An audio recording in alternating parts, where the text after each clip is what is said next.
Halo Rebasaners, apa kabar kalian? Semoga baik-baik saja ya. Di kesempatan kali ini, Adesis mau bahas film berjudul 11 Hour Cleaning 2022. Menceritakan tentang cleaning service TKP yang mendapat kerjaan bersihin rumah bekas pembunuhan. Tak butuh waktu lama, mereka mendapat banyak keanehan yang dimana membuat mereka terjebak di rumah itu selamanya. Kira-kira apa yang terjadi? Daripada kalian penasaran, yuk langsung aja kita ke alur ceritanya. Film dimulai dengan seorang pria berlumuran darah bernama Stephen. Sebelum melakukan bundir, ia merekam dirinya di ponsel mencoba menjelaskan bahwa ia tidak bertanggung jawab atas pembunuhan keluarganya. Entah apa yang sebenarnya terjadi. Sesaat kemudian polisi tiba di TKP dan setelah melakukan penyelidikan, ia menghubungi layanan cleaning service TKP bernama Dylan. Ada kerjaan nih, kasus pembunuhan. Ayah bunuh 3 anak, istri dan mertua. Kayaknya kamu butuh beberapa orang deh. Mendengar itu, Dylan langsung mengajak istrinya yaitu Rachel dan kakak ipar mantan seorang napi bernama Marcus. Lalu menelpon Hannah yang kebetulan mantan pacar Marcus. Singkat cerita, sesampainya di TKP, Dylan menghampiri polisi yang bernama Rios dan sedikit berbincang. Lalu tak lama Hannah datang. Melihat ada Marcus, Hannah jadi malas dan sempat batalin kerja. Tetapi Dylan meminta untuk tetap profesional saja. Saat berada di dalam, Dylan membagi tugas. Rachel dan Hannah bersihin kamar anak-anak, dapur, dan kamar basement. Sedangkan dirinya dan Marcus ke kamar lain. Pas lagi lihat-lihat, Dylan menemukan simbol aneh tergambar di tembok. Tak hanya di tembok, simbol itu pun terukir di kepingan batu. Dylan yang tak pedulikan simbol itu langsung mengajari Marcus cara untuk bersihin tembok dari ceceran darah. Setelah Dylan pergi, Marcus mulai membersihkan tembok. Tapi tiba-tiba ia mendengar suara denyut pintu bersamaan dengan getar ponsel. Begitu dicari, Marcus melihat ponsel itu berada di belakang meja sudut. Karena lobet ponsel itu pun dicas. Kemudian Marcus mencari Dylan untuk memberitahu penemuannya. Akan tetapi tanpa sengaja dia bertemu Hannah yang sedang bersihin lumuran darah di dapur. Langsung dong Hannah marah-marah. Kenapa sih kamu ambil kerjaan ini? Saya tidak ingin melihat kamu lagi. Udah cukup ya kamu bikin saya menderita. Karena kamu di penjara orang-orang menghakimi saya. Marcus yang tak ingin membuat keributan memilih untuk tidak banyak berbicara dan pergi. Sementara itu Rachel yang kegerahan menyudahi kerjaannya untuk menemui Dylan di kamar bawah. Ia memberitahu kalau di kamar atas dan di sini ternyata sama-sama panas. Tetapi Dylan terus diam dan tak merespon. Rachel pun menanyakan apa yang terjadi. Di rumah aku menemukan kotak KB di tempat sampah. Sontak Rachel yang mendengarnya pun langsung gugup. Ia menjelaskan bahwa dirinya belum siap punya anak. Terlebih bisnis cleaning service mereka ini lagi rame-ramenya. Pembicaraan mereka pun berujung pertengkaran hingga membuat Rachel pergi. Merasa emosinya berlebihan, Dylan meminta maaf dan mereka pun akhirnya baikan. Di sisi lain, Marcus yang sedang bersih-bersih dikagetkan dengan suara video di ponsel yang ia cas. Ternyata ponsel tersebut milik Stephen. Kebetulan tak lama Dylan datang, Marcus langsung menunjukkan video Stephen yang mana video tersebut seperti sebuah peringatan. Dan di saat itu pula, mereka tidak sengaja membuka kamera yang muncul penampakan bocil. Dirasa ada yang gak beres, mereka mengumpulkan yang lain untuk segera pergi dari rumah ini. Setelah berkumpul, mereka langsung beranjak pergi. Akan tetapi sesuatu yang aneh mendorong Dylan jatuh ke belakang. Seperti tidak membolehkan mereka pergi, pintu serta jendela seakan-akan terkunci sendirinya. Keanehan itu pun berlanjut saat mereka berteriak minta tolong ke orang lewat yang dimana orang-orang itu tidak mendengarnya.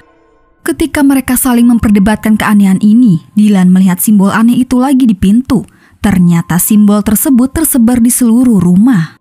Menyadari pembunuhan di rumah ini adalah sebuah pengorbanan, mereka lalu menghubungi Rios guna meminta bantuan. Tapi sialnya tidak ada sinyal. Nah, saat gak ada sinyal gitu, anehnya tiba-tiba ponsel Stephen ada yang nelpon. Seketika membuat mereka terheran-heran. Pas diangkat, entah siapa itu, suaranya tidak jelas. Tidak menghiraukannya, Dylan menggunakan kesempatan itu untuk nelpon Rios. Namun anehnya sesuatu menirukan suara Dylan, seolah-olah Dylan dan yang lain baik-baik saja. Di tengah kepanikan mereka, ponsel Stephen lobet. Padahal itu satu-satunya cara mereka bisa berkomunikasi dengan orang luar. Dan setelah ponselnya dicas, Rachel berjalan ke kamar di mana ia mendengar suara tangisan bayi. Seketika hal tersebut membuat Rachel menangis karena teringat masa lalu. Dari situ Rachel marah-marah gak jelas ke Marcus dan pergi. Melihat itu Dylan langsung bertanya. Rachel akhirnya jujur jika ia bukannya belum siap punya anak, tetapi dia pernah mengalami keguguran di usia kandung 6 bulan dan itu membuatnya trauma. Mendengar pengakuan Rachel, Dylan bisa memaklumi dan menenangkannya.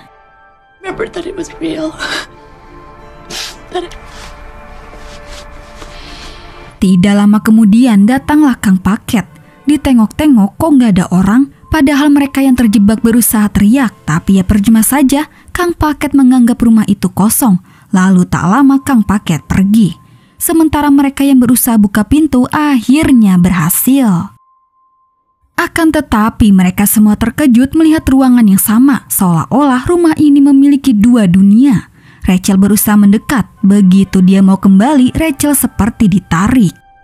Di saat-saat seperti itu, Marcus segera mengambil ponsel Stephen dan mengarahkan kameranya ke ruangan itu. Dari ponsel tersebut tampak 3 arwah anak Stephen sedang menarik kaki Rachel.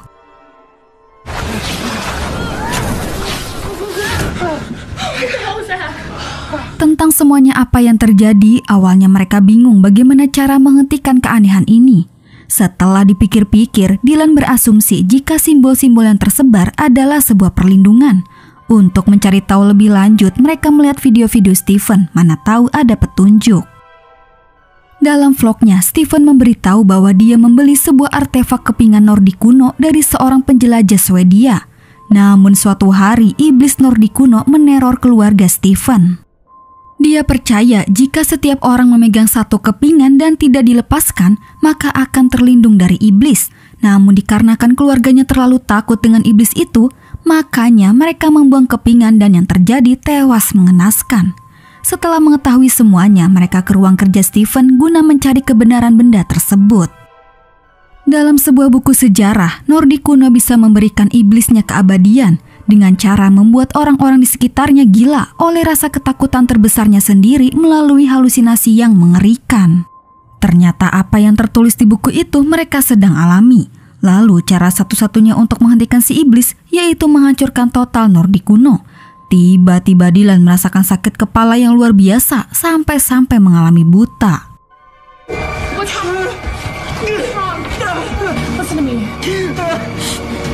Akhirnya Dylan pun tewas di tangan iblis Nordik kuno.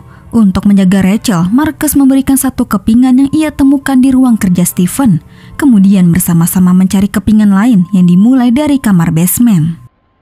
Baru saja nurunin tangga, mereka diganggu suara denging yang membuat kuping sakit. Marcus mencoba memberi arahan agar mereka mendorong rasa takut. Alhasil cara itu pun mempan. Saat berhasil mengambil kepingan kedua di bawah kasur, sosok iblis menjelma Dylan mencoba untuk menghasut Rachel. Sementara Marcus dan Hannah tidak bisa bergerak bebas, iblis itu menahan mereka sampai akhirnya hasutan iblis mampu membuat Rachel melepaskan kepingan lalu membunuhnya. Dari situ Hannah dan Marcus langsung naik ke atas. Berusaha mencegah iblis masuk, Marcus menahan pintu, sedangkan Hannah mencari 2 kepingan lainnya.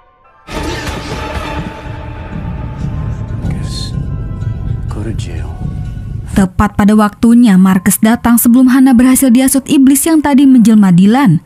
Dengan kejadian ini, Hannah akhirnya menyesal selama ini selalu menyalahkan Marcus. Padahal dia tahu jika apa yang dilakukan Marcus tidak lain untuk Hannah. Dan setelah mereka baikan, Marcus menyusun rencana di mana Marcus akan mengalihkan si iblis. Sementara Hannah yang sudah dapat kepingan ketiga lanjut mencari kepingan terakhir di kamar tidur utama. Ketika Marcus terpojok, si iblis langsung membunuhnya. Bersamaan dengan itu, Hannah menemukan kepingan terakhir, kemudian membentuk kepingan menjadi sebuah simbol. Kedatangan iblis yang menjelma Marcus tak mampu menghentikan Hannah. Di saat itu pula Hana langsung menghancurkan kepingan Nordik kuno menggunakan senter, membuat iblis itu sirna. Baru aja merasakan lega, nggak lama iblis banteng muncul, lalu menyeruduk Hana hingga tewas terpental. Film berakhir dengan memperlihatkan dokter forensik yang tengah mengeluarkan isi kantong jasad Stephen. Tanpa diduga, Stephen ternyata selama ini menyimpan satu artefak Nordik kuno. Pantas saja iblis banteng muncul. Secara artefak Nordik kuno itu tidak semuanya dihancurkan. Dan film pun selesai. Nah, itulah alur cerita dari film 11 Hour Cleaning. Oke guys, cukup sampai di sini dulu ya. Terima kasih yang udah nonton. Mohon maaf jika ada salah-salah kata ya guys. Dan jangan lupa subscribe channel Adesis. Sampai jumpa di video selanjutnya. Bye.